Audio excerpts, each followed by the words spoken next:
আসসালামু আলাইকুম। আশা করি সুপ্রশিক্ষার্থী সকলেই ভালো আছেন। আজকে আমরা নিউমেরিক্যাল অ্যানালাইসিসের চ্যাপ্টার 5 যেটা নিউমেরিক্যাল ইন্টিগ্রেশন সেটা আমরা শেখার চেষ্টা করব। যে আমরা ইন্টিগ্রেশনের যে ক্যালকুলেশনগুলো করে থাকি সেটা আমরা নিউমেরিক্যালি কীভাবে করতে পারবো সেটা শেখার চেষ্টা করব। আজকে এটা নিয়ে আলোচনা করা হবে। তো আমরা চ্যাপ্টার 5-এর যে জিনিসটা যে ক্লাসটা আজকে করবো সেটা হচ্ছে যে জেনারেল কোয়াড্রেচার ফর্মুলা, বা এটাকে বলা হচ্ছে যে সাধারণ বর্গকরণীয় সূত্র। আচ্ছা, তো আমরা এটা শেখার পরে আমরা আরও যত ফর্মুলাগুলো আছে সেগুলো শিখতে পারবো।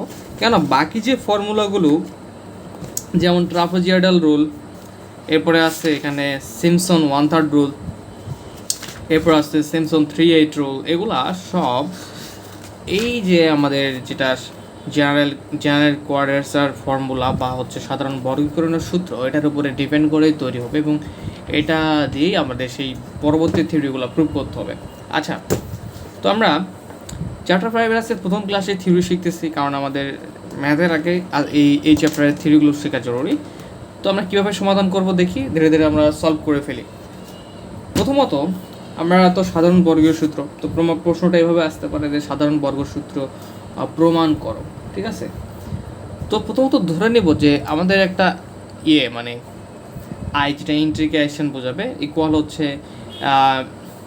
লিমিট এ থেকে বি ওয়াই ডিএক্স বা বি থেকে এ, এটা কিন্তু আমাদের ইন্টিগ্রেশন চিহ্ন, যেখানে ওয়াই ইকুয়াল এফ এক্স এবং এক্সের সমবর্তী কিছু মান x equal x naught plus h, x naught plus 2h, x naught plus NH এর জন্য এফ এক্সের মান দেওয়া আছে। তো আমরা এটা একটু হালকা আলোচনা করি।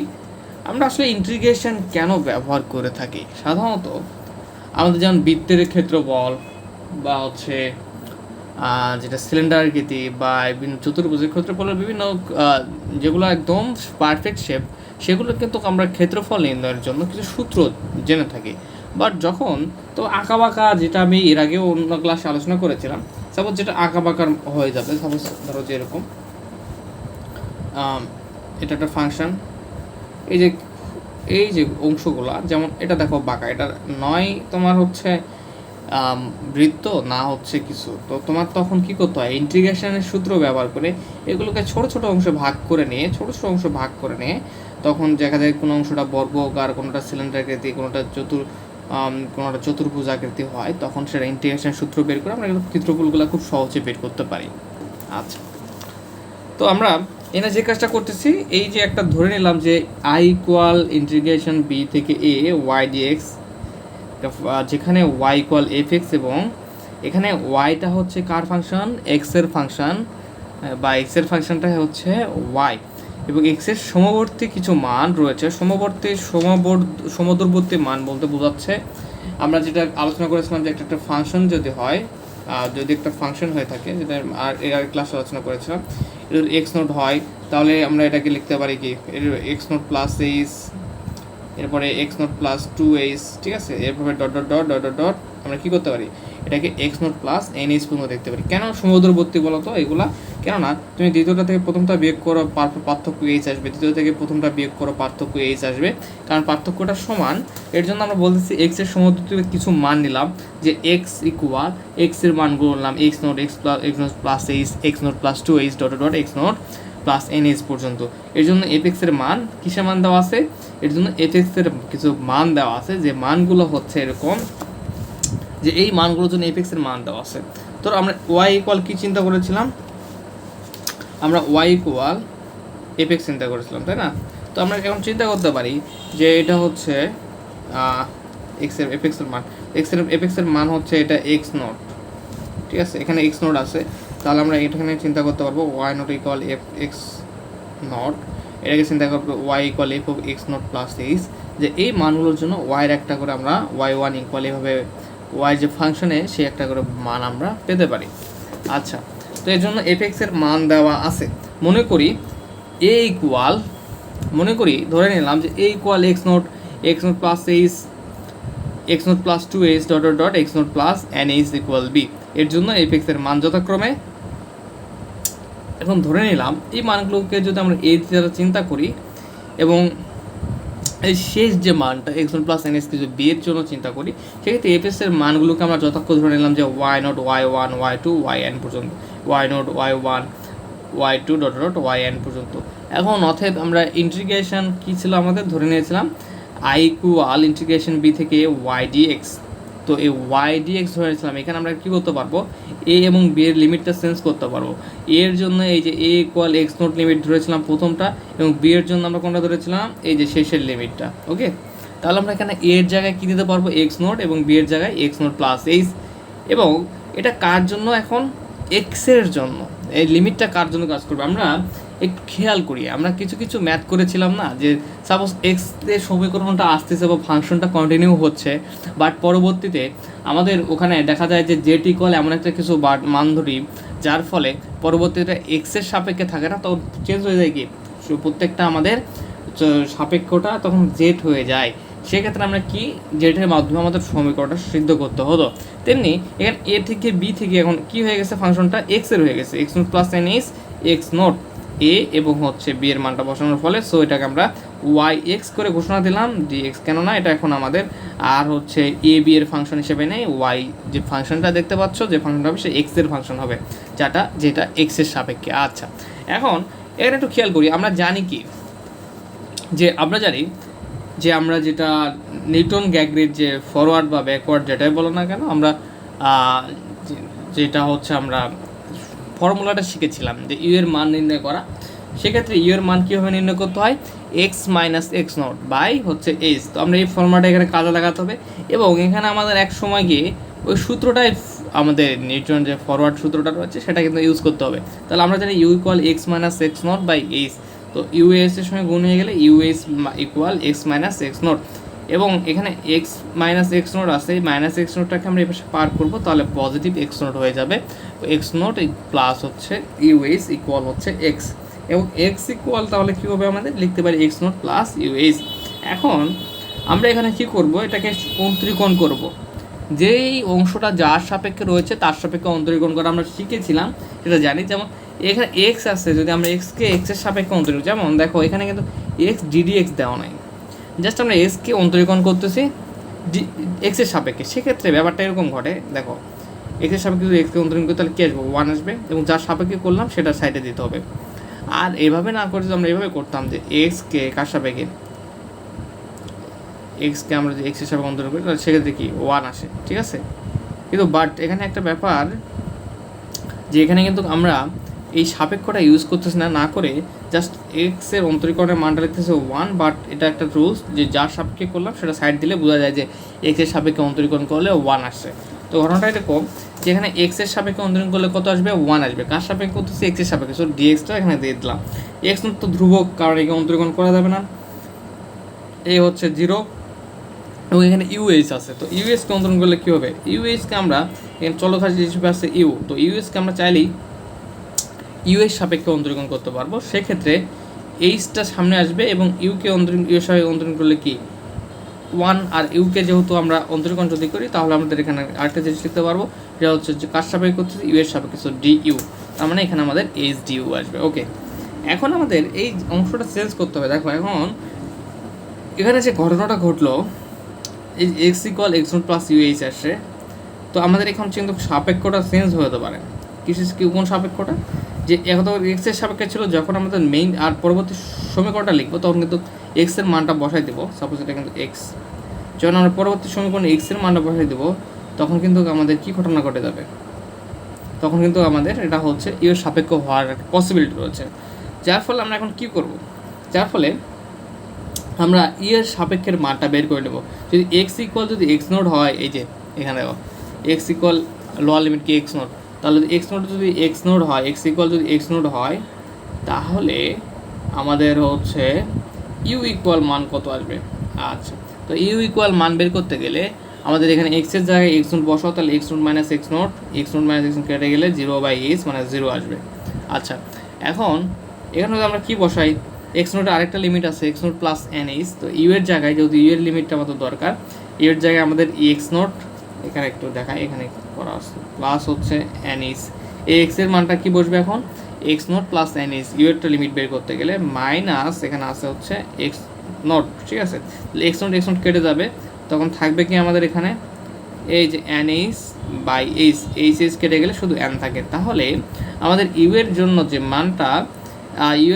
যে মানটা সেটা এন পাচ্ছি কখন, যখন এক্স এর আপার limit x naught plus n H, তখন ইউ এর আরেকটা মান পাচ্ছি এন। আচ্ছা, অতএব আমাদের আই ইকুয়াল কী ছিল, integration x naught plus n h by lower limit x naught, এটা ছিল কি ওয়াই এক্স ডিএক্স, তাই না? এখন যদি আমরা লিমিটগুলো চেঞ্জ করি, এক্স নোটের জায়গায় যদি 0 দেই এবং এক্স নোটের জায়গায় যদি আমরা কী দিই, x note N plus N এর জায়গায় আমরা কী পেয়েছি, এন পেয়েছি। এই যে লিমিটটা চেঞ্জ করলাম, এটা কিসের জন্য লিমিট চেঞ্জ করলাম, ইউ এর জন্য। তাহলে এখন এই ওয়াইটা যে আমাদের যেই মানটাকে নির্দেশ করবে সেটা কি আর এক্স এর মান থাকবে না? যেহেতু লিমিটটা এখন 0 এবং 0 থেকে এন পর্যন্ত, এই লিমিটটা এখন কার জন্য হয়ে গেছে, এই লিমিটটা এখন হয়ে গেছে আমাদের ইউ এর ফাংশনের জন্য বা ইউ চলকের জন্য। সেক্ষেত্রে আমাদের এই ওয়াই এক্সের জায়গাটাও চেঞ্জ করে দিতে হবে y x naught plus u x. এটা দ্বারা বোঝাবে কি, যারা বোঝাবে যে এখন আমরা এই যে ইউ চলকের জন্য বা এই অংশটুকুর জন্য আমরা নতুন লিমিট পেয়েছি। তাহলে এখানে আমাদের কি থাকবে, এই ডিএক্স এর জন্য মান পেয়েছিলাম এইচ ডিউ, এই ডিএক্স এর মানটাও আমরা এখানে বসাই দেবো এইচ ডিউ। এই যে সাপেক্ষটা চেঞ্জ হয়ে গেল, সাপেক্ষটা আগের মতো আর এক্স নাই, এই ডিএক্স এর মানটা বসানোর ফলে এখানে সাপেক্ষটা ইউ হয়ে গেল। এই কারণে আমরা লিমিটগুলো চেঞ্জ করে নিলাম, ওয়াইয়ের এই জায়গাটাও চেঞ্জ করে নিলাম। আচ্ছা, তো এইচটা এখন সামনে দিই, ধ্রুবক পথ ইন্টিগ্রেশন 0 থেকে এন এবং ওয়াই ডিএক্স, এখানে একটা ব্যাপার ওয়াই ডিউ, এখানে একটা ব্যাপার হচ্ছে কি যে আমাদের যে ব্যাপারটা এখানে যে ওয়াইটা এখন জাস্ট ওয়াই হিসেবে লিখবো, আর এক্স নোট প্লাস ইউএস এটা কি আমাদের তোমাদের সূত্রটা মনে পড়তেছে যে এই ক্ষেত্রে আমাদের একটা নিউটন গ্যাগের একটা সূত্র রয়েছিল, সেই সূত্রটাই আমরা অ্যাপ্লাই করব এখন, ঠিক আছে। তো আমাদের ফাইনালি যেটা আসলো এইচ ইন্টিগ্রেশন এন থেকে 0 ওয়াই ডিউ। তো আমি এটা এখন পরবর্তী পেজে তুলে আমি তোমাদের বাকি অংশটুকু সুন্দরভাবে করাই দেবো। আচ্ছা, আশা করি এতটুকু পর্যন্ত বুঝতে পারছো থিওরিটা।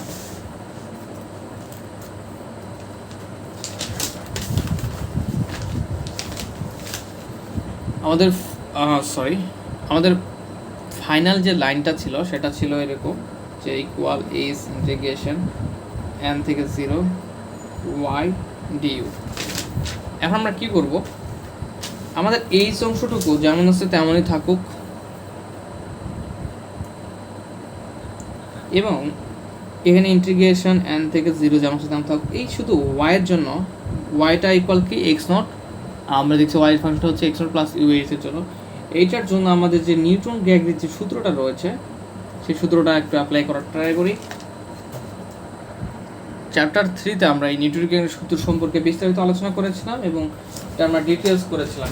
তো আমি এখন করছি না, আমি তো তোমাদের ডাইরেক্ট দেখাই দিই। তো আমাদের নিউটন গ্যাগের ফরওয়ার্ড সূত্রটা কেমন ছিল, এই ওয়াইয়ের জায়গায় বসবে y naught plus u del y naught plus u minus 1। I hope যে তোমাদের সকলেরই মনে পড়তেছে বা যাদের ভালোভাবে করা আছে তারা বুঝতে পারতেছে এটা নিউটন গ্যাগের সূত্রটা আমরা এখানে ফরওয়ার্ড সূত্রটা অ্যাপ্লাই করছি। Del square y naught plus হচ্ছে u into u minus 1 u minus 2 factorial 3 del cube y naught plus হচ্ছে u minus 1 u minus 2 u minus 3 by factorial 4 del to the power 4 y naught plus dot শেষে ছিল কি due. তো এটা কেন এই Newton গ্যাগের forward সূত্রটা আমরা অ্যাপ্লাই করতে পারলাম, ওয়াই এর ফাংশনটা কিসের আমরা দেখলাম একটু আগেই যে এটা হচ্ছে এক্স নট প্লাস ইউএস। তো এই আকারটা হচ্ছে নিউটন গ্যাগের ফরওয়ার্ডের আকারই কিন্তু, আর এইখানে ইউআই জায়গাটা আমাদের এটা প্রুভ করতে গেলে ওয়াই জায়গাটা আমাদের কি করতে হবে, নিউটন গ্যাগের ফরওয়ার্ড সূত্রটা অ্যাপ্লাই করতে হবে। আচ্ছা, এখন কি করব আমরা, এখন আমাদের এই যে ডিইউ এর সাপেক্ষে দেখো, ডিইউ এর সাপেক্ষে ইন্টিগ্রেশনটা দেওয়া আছে, মানে কি এখন এটাকে আমরা প্রত্যেকটা পদকে এখন আমরা ইন্টিগ্রেশন করতে হবে, ঠিক আছে। প্রত্যেকটা পদকে আমাদের ইন্টিগ্রেশন করতে হবে। যেমন এই ইন্টিগ্রেশন যদি গুণ করে দিই, ইন্টিগ্রেশন ওয়াই ও নোট হবে, integration u del y naught হবে, ডিউ গুণ আছে, তো ডিউ দাও যদি গুণ করে দিই তার মানে কী বোঝাচ্ছে যে প্রত্যেকটা পার্ট বা প্রত্যেকটা অংশ আমাদের এখন ইন্টিগ্রেশন করার আকার রূপ ধারণ করবে। সো আমরা আর দেরি না করে এই প্রত্যেকটা পার্টকে আমরা এখন ইন্টিগ্রেশন করে ফেলবো। তো এই ক্ষেত্রে আমরা একটু নোট দরকার, আমি একটু নোট না ট্রাই করি। তো আমরা একটু খেয়াল করি, এখানে যেমন দেওয়া আছে ইন্টিগ্রেশন এন থেকে 0 ওয়াই নট, তাই না, এবং গুণ করে দিচ্ছে ডিউ, মনে করে এগুলো পদ বাদ দিলাম। তো তার মানে কি, এটা এই অংশটা তো এরকম হবে না, n থেকে 0 এই দুটো যেহেতু গুণ অবস্থায় আসছে y নট du হয়ে যাবে কিন্তু।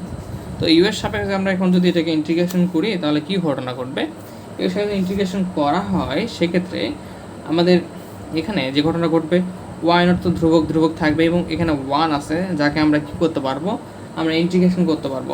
তো কোনো কিছু না থাকলে যেমন dx ইন্টিগ্রেশন dx মানে কী হয় x হয় কিন্তু, তেমনি ইন্টিগ্রেশন du মানে কী হবে, শুধু u আসবে এবং আমাদের আপার লিমিট লোয়ার লিমিটটা কিন্তু এখানে বসাতে হবে, লোয়ার লিমিট 0 আপার লিমিট হচ্ছে n, ঠিক আছে। তো এইভাবে কী করবো আমরা, এইভাবে আমরা কন্টিনিউ করব প্রতিটা পদের সঙ্গে গুণ করে করে। একটা কথা বলি, এই এখন এটাগুলো অংশগুলো করতে তোমাদের ইন্টিগ্রেশনের দুইটা সূত্র জানতে হবে, প্রথম তো এটা, আরেকটা হচ্ছে এক্স ডিএক্স ইন্টিগ্রেশনের সূত্র, যেটা x to the power n+1 by হচ্ছে n+1, ঠিক আছে। তো এক্সের জায়গায় যে কোনো পদ থাকতে পারে, power x to the power n dx যেটা আর কি। তো পাওয়ার n এর জায়গায় যে কোনো কিছু থাকতে পারে 2 3 4 5। তো আসলে ইন্টিগ্রেশন আর ডিফারেন্সিয়েশনটা সবসময় ভালোভাবে আয়ত্ত রাখা উচিত সকলেরই, আর এটা খুবই বেশি প্রয়োজন পড়ে। আচ্ছা, তাহলে আমরা এই প্রথম পদে যদি এইচটা রেখে দিলাম, আর হচ্ছে এই প্রথম পদকে যদি আমরা ইন্টিগ্রেশন করি এবং ইউ এর সাপেক্ষে, তাহলে কী আসতেছে আমরা দেখলাম y নট, পরবর্তীতে আপার লিমিট লোয়ার লিমিট রেখে দেবো প্রতিটা পদের কাজ শেষ করে, y নট ইউ, তাই না। আচ্ছা, প্লাস এখন এই ইউ ডেল ওয়াই নটটা হচ্ছে ধ্রুবক, ডেল ওয়াই নটটা হচ্ছে ধ্রুবক রেখে দিলাম এবং ইউ এর সাপেক্ষে যদি ইন্টিগ্রেশন এরকম হয়, দেখো n থেকে 0 এখানে কী ছিল ইউ ডেল ওয়াই নট, তাই না, এবং হচ্ছে ডিউ। এই দুটো এই পদের সঙ্গে যদি এটা যদি গুণ যদি হয় তাহলে তো এরকমই আকার ধারণ করবে। তো সেক্ষেত্রে আমাদের এই যদি ডেল ওয়াই নটটা হচ্ছে ধ্রুবক এবং ইউ এর সাপেক্ষে ইউকে অন্তরণ করলে কী হবে, ইউ এর পাওয়ার 1 আসে, তাহলে ইউ টু দি পাওয়ার 1+1 নিচে 1+1 মানে del y naught u square by 2 হয়ে যাবে, তাই না। Del y naught u square by 2 হয়ে যাবে। কোন সূত্রটা, এই যে ইন্টিগ্রেশন এক্স ডিএক্স এর সূত্র, x to the power n+1 by n+1। তাহলে আমরা এখানে লিখে দেবো কি, আমাদের এখানে আসতেছে u square by 2 del y naught, simple খুব। প্লাস আবার এটা গুণ হবে এবং কোন পদের সঙ্গে, তৃতীয় পদের সঙ্গে, তাহলে এখানে আসবে ইন্টিগ্রেশন n থেকে 0 এই পদ এবং ডিউটা এর সঙ্গে গুণ অবস্থা আছে, গুণ হয়ে যাবে। তাহলে আমাদের আকারটা কীরকম আসবে, ইউ-1 বাই ফ্যাক্টোরিয়াল 2 এরকম, দেখো n থেকে 0 ইউ-1 বাই হচ্ছে কী দেওয়া আছে 2 ফ্যাক্টোরিয়াল আছে এবং এখানে আছে ডেল স্কোয়ার ওয়াই নট এবং ডিউটা যদি গুণ হয়ে যায় তাহলে ডিউ। তাহলে এখানে ধ্রুবক কোনটা, ফ্যাক্টোরিয়াল 2 সহ এই d square del square y naught এবং ফ্যাক্টোরিয়াল 2 পুরোটাই হচ্ছে আমাদের এখানে ধ্রুবক পদ এবং এই অংশটাকে যদি আমরা কোনটাকে এখন ইন্টিগ্রেশন করতে পারবো, n থেকে 0 ইউ-1 থেকে যেটা গুণ অবস্থায় আছে, ঠিক আছে। এই ফ্যাক্টোরিয়াল 2 সঙ্গে ধ্রুবক সামনে নিলাম। তো ইউ স্কোয়ার -1 মানে কি, u minus u into u minus মানে কি, আমি তো বাকি পদগুলো এত কি ডিটেলস করবো না। আর দেখো এখানে শুধু অন্তরীণ করতে পারবো শুধু ইউ এর ফাংশনটাকে, তো ইউ এর সঙ্গে গুণলে ইউ স্কোয়ার -1 মাইনাস ইউ হবে কিন্তু, দেখো এরকম হবে n থেকে 0 এখানে ইউ স্কোয়ার গুণগুলো ইউ স্কোয়ার মাইনাস ইউকে ইউ, ঠিক আছে। সেক্ষেত্রে এটা কার সাপেক্ষে, ডিউ এর সাপেক্ষে আমরা ইন্টিগ্রেশন করি, তাহলে ইউ স্কোয়ারকে প্রথমে করো, তাহলে ইউ টু দি পাওয়ার 3 হবে কিন্তু, কারণ 2 + 1 3, নিচেও একটা 3 আসবে, মাইনাস এখানে কি ঘটনা ঘটবে, ইউ টু দি পাওয়ার কী বলে ইউ স্কোয়ার বাই 2 হবে। এই দুটো পদকে আবার এক্সট্রাভাবে কী করতেছে, আমরা ইন্টিগ্রেশন করতেছি কারণ ইউ এর সাপেক্ষে।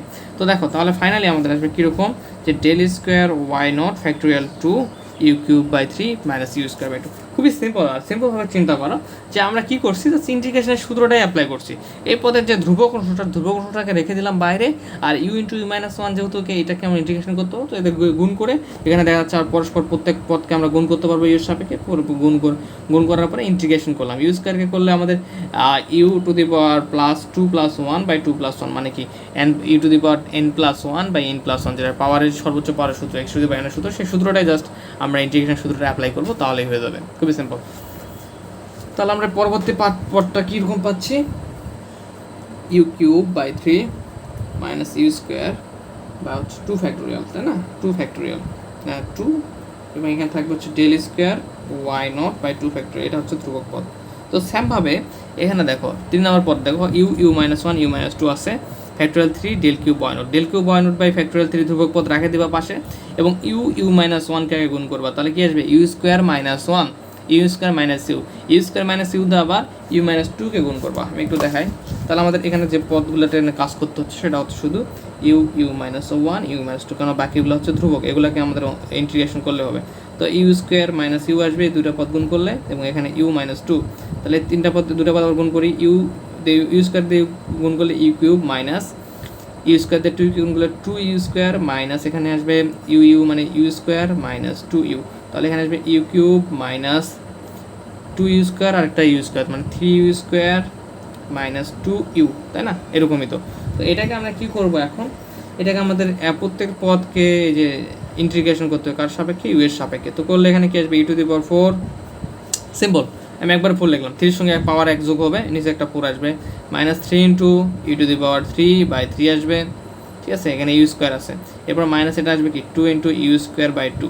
তো এই দেখো এই টু কেটে যাবে, থ্রি থ্রি কেটে যাবে, তাহলে জাস্ট ফাইনালি থাকবে কি u to the power four by four. যারা ইন্টিগ্রেশনগুলো ভালো পারেন তারা তো বুঝতে পারতেছে কী ঘটনা ঘটতেছে, যারা পারতেছেন যারা পারেন না তারা দেখে দেখে বোঝার চেষ্টা করেন যে ঘটনা কী ঘটছে। তাহলে ফাইনালি আমরা এই অংশটুকু পাচ্ছি u into u minus one u minus two এর জন্য u to the power four by u minus u to the power cube by u to the power cube শুধু, আর এখানে পাচ্ছি কি আমরা যে ইউ স্কোয়ার। তো এই অংশটা আমরা এখানে বসাই দেবো। আচ্ছা, প্লাস এই 3 নম্বর পদের জন্য। আর 4 নম্বর পদটা করাবো না, ওটা তোমরা করে নিও, সমস্যা নেই। তাহলে u to the power four by four minus e cube plus u square থাকতেছে, তাই না? এবং এন ধ্রুবক পদ কোনটা, del y naught del cube y naught, এটা কিন্তু এখানে গুণ অবস্থা আছে, বাই হচ্ছে 3 ফ্যাক্টোরিয়াল। আচ্ছা, তো এখন দেখো পরবর্তী অংশটা, তো এই del to the power four y naught by del factorial four কিন্তু ধ্রুবক, আর হচ্ছে বাকি অংশটা কিন্তু আমরা ইউ সাপেক্ষে ইন্টিগ্রেশন করতে পারবো। তো তোমরা কী করবা, কন্টিনিউয়াসলি গুণ করে নিবা আগে এইটার পদের সঙ্গে এইটা, তারপর এই গুণ করার পরে ইউ মাইনাস টু এর সঙ্গে গুণ করবা, করার পরে ইউ মাইনাস টু পদের সঙ্গে গুণ করার ফলে যে অংশটা আসবে সেটা তোমরা কী করবা, এই যে ইউ মাইনাস থ্রির সঙ্গে গুণ করবা। গুণ করার পরে যে পদগুলো আসবে, যেটা আসার সম্ভাবনা আমি একটু দেখাই দিই, তাও দেখো এই পরবর্তী পদটা সবগুলো গুণ করার ফলে আসবে এরকম u to the four minus five u cube minus six u square minus u cube minus plus হচ্ছে five e to the power square plus six u, ঠিক আছে? এরকম আর সমন্বয় বেশি দেখবা, তাহলে এটা আসবে, ঠিক আছে?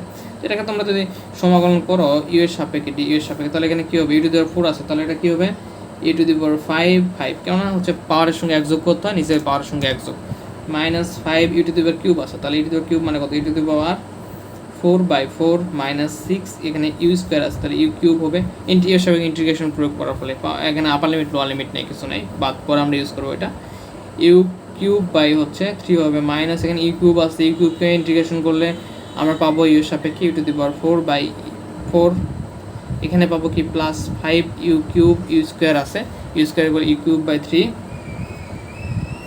এবং হচ্ছে ফাইনালি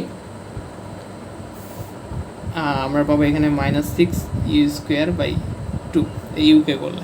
তো তোমরা চাইলে এরকম না করে একটু ভালোভাবে করে নিতে পারো। কীভাবে, যেমন এখানে 6টা ইউ স্কোয়ার, ঠিক আছে, এখানে 5টা ইউ স্কোয়ার, তো তোমরা তাহলে এখানে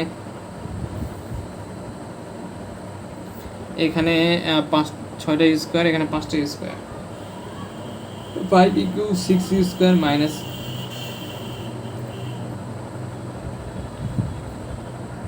তো এখানে হচ্ছে আসবে মাইনাস আসবে, ঠিক আছে? এখানে মাইনাস আসবে, তাহলে এখানেও মাইনাস, সরি কোথায় মাইনাস, ফাইভ এখানেও মাইনাস, ঠিক আছে?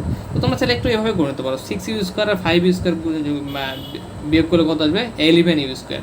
তো একবার 11 ইউ স্কোয়ার করে এরপর এখানে আছে কি ই কিউব, এখানে 5 ই কিউব, তাহলে 5 ই কিউব আর এটা মানে কি 6 ইউ কিউব। একটু তোমরা সাজায় গোছায় নিতে পারো এভাবে, এখানে ইউ টু দি পাওয়ার 4, এখানে তাহলে কত আসবে শুধু 6। তো তোমরা চাইলে একবার প্রত্যেকটা পদে এভাবে না করে এভাবে করতে পারো। তো এগুলো যদি আমরা একটু দেখি তাহলে কীরকম পদ আসবে, কত আসবে, ইউ 5 বাই 5 মাইনাস এখানে 5টা, এখানে হচ্ছে একটা ইউ 4 বাই 4, তাহলে 6 u to the power 4 by 4, আর এটা করলে একবারে হয়ে যেত, ঠিক আছে? এরপরে হচ্ছে এখানে আমরা যদি একটু দেখি, এখানে 6টা, এখানে 5টা, তাহলে 11 ইউ কিউব বাই 3 মাইনাস এখানে 6টা, এখানে একটা 6 ইউ স্কোয়ার বাই 2। তো আমরা চাইলে এগুলো কাটাকাটি করতে পারি, যেমন যদি করতে হয় আর কি, যদি তোমরা করতে চাও সেক্ষেত্রে, না করলে সমস্যা নেই, বাট করলে ভালো। যেমন এখানে 2 দুগুণে 4, 3 দুগুণে 6, এখানে 3 দুগুণে 6, 3 স্কোয়ার, তাই না? তো এই লাইনটা আমরা পাবো কোনটা করতে, কোন অংশটা করলে, এই যে এইটুকু অংশ গুণ করে যদি ইউ এর সাপেক্ষে আমরা ইন্টিগ্রেশন করি তাহলে পাবো। তো আমরা লিখে ফেলি সেই লাইনটুকুকে u to the power 5 by হচ্ছে 5 minus 3 u to the power 4 by 2 plus 11। আশা করি বুঝতে পেরেছো। জাস্ট ইন্টিগ্রেশনের যে সহজ সূত্রটা সেটা শুধু অ্যাপ্লাই করলেই হয়ে যাচ্ছে। 3 minus 3 u square del to the power 4 y naught by হচ্ছে ফ্যাক্টোরিয়াল 4, তাই না? হ্যাঁ, ফাইনালি ছিল এটা del to the power 4 y naught by factorial. এবার প্লাস ডট ডট আমাদের ফাইনালি কী ছিল, আমাদের যেটা ইউ এর সাপেক্ষে ইন্টিগ্রেশন করছি, বাট এখানে আমাদের যে একটা ছিল লিমিট ছিল, সেই লিমিটটা কিন্তু ইউজ করা হয়নি। এই যে দেখো ইন্টিগ্রেশনের পর কিন্তু আমাদের লিমিটটা ইউজ করতে হয় 0 থেকে n। তো এই যে 0 থেকে n, এখন আমরা কোথায় কোথায় 0 থেকে nটা ইউজ করব? যেখানে যেখানে কী ছিল আমাদের ইউ এর সাপেক্ষে, যেহেতু যেখানে যেখানে আমাদের ইউ ছিল সেখানে সেখানে আমাদের কী করতে পারবো, আমরা এই লিমিট 0, লোয়ার লিমিট 0 এবং n ইউজ করতে পারবো আপার লিমিট। তো আপার লিমিট আর লোয়ার লিমিট যদি n যদি ইউজ করি, তার যেখানে যেখানে ইউ আছে আপার লিমিট সেখানে সেখানে আমাদের কী বসবে, ইউ আছে যেখানে যেখানে সেখানে n বসবে। আর লোয়ার লিমিট 0 ইউজ করলে যেখানে যেখানে আমাদের কী আছে ইউ আছে সেখানে সেখানে 0 বসবে। বাট দেখো 0 যদি ইউজ করা হয়, এখানে 0 ইউজ করলে 0/0 ইন্টু সামথিং 0, এখানে 0 ইউজ করলে 0/সামথিং 0 ইন্টু 0 সামথিং, প্রত্যেকটা পদে 0 হয়ে যাবে। সো আমরা শুধু nটা ইউজ করবো এখন, কারণ 0 ইউজ করার প্রয়োজন নেই। 0 ইউজ করলে -0 ইউজ করলে প্রত্যেকটা পদে 0 হয়ে যাবে ইউ এর জায়গায়, যেহেতু ইউ এর সাপেক্ষে আমাদের এটা। তাহলে এখানে আসবে ইউ এর জায়গায় যদি আমরা n বসাই আপার লিমিটটা, তাহলে আসবে n ওয়াই নট প্লাস এখানে n বসালে n square by 2 del y naught plus এখানে আসবে n কিউব, এই পদে যদি বসানো হয় 3 minus n square by 2 del square y factorial 2 plus হচ্ছে এই যে এখানে আমরা n বসাবো এখন n to the power 4 by 4 minus u cube মানে n cube plus n square del cube y naught by 3 factorial plus এখানে হচ্ছে ফাইনালি হচ্ছে ইউ 5 মানে হচ্ছে n5 by 5 minus 3 n to the power 4 ইউর জায়গায় just plus 11 n cube by 3 minus 3 n square del to the power 4 y naught factorial 4। এটা হচ্ছে আমাদের ফাইনাল অ্যান্সার, ঠিক আছে? জাস্ট আপার লিমিট এবং লোয়ার লিমিটটা বসালাম। এরপর 0 লোয়ার লিমিট যখন বসাবো, এই দেখো ইউর মানগুলো জায়গাতে লোয়ার লিমিট 0 বসলে প্রত্যেকটাই 0 হয়ে যাবে। তো এই ছিল আমাদের সাধারণ বর্গীকরণ সূত্র। তো আমরা ফাইনালি ঘোষণা করে দিতে পারবো যে ইআই, ফাইনালি ঘোষণা করে দেবা যে ইআই সাধারণ বর্গীকরণ সূত্র। তো তোমাদের একটা কথা বলে দেয়, এখন তোমরা এখন কি করবা জানো, এটাকে আমরা চাইলে 1 নম্বর সমীকরণ দিয়ে রাখতে পারি এখনই। তোমরা এই সাধারণ বর্গীকরণ সূত্র শুধু প্রমাণ করতে পারলে সমীকরণ দেওয়ার প্রয়োজন নেই। কেন দিচ্ছি 1 নম্বর সমীকরণ? এরপরে যতগুলো রুলস আসবে, ট্রাপিজয়েডাল রুলস বা হচ্ছে সিম্পসন রুলস, সেগুলো রুলস প্রমাণ করার আগে তোমাকে এতদূর পর্যন্ত করতে হবে। যদি শুধু এক্সট্রা করে কি আসে, শুধু সেই প্রমাণগুলোই আসে যে ট্রাপিজয়েডাল বা এইগুলা, তখন তোমাকে এই পর্যন্ত প্রমাণ করতে হবে, ঠিক আছে? এই পর্যন্ত প্রমাণ করে আমাদের সেই সূত্রের বাকি অংশটুকু আমাদের করার ট্রাই করতে হবে, কারণ এই 1 নম্বর সমীকরণটা আমাদের মাস্ট বি প্রয়োজন, ঠিক আছে? তখন 1 নম্বর সূত্রে আমরা এই মান ওই মান বা এই কাজ ওই কাজ করে আমরা কি করতে পারবো, বাকি সূত্রগুলো আনার চেষ্টা করতে পারবো, ঠিক আছে? নেক্সট ক্লাসে এই ব্যাপারে আলোচনা করা হবে। সে পর্যন্ত ভালো থাকো সবাই, এবং সবাই হোম টিউটর 55 এর সঙ্গে থাকো। ওকে, অল দ্য বেস্ট।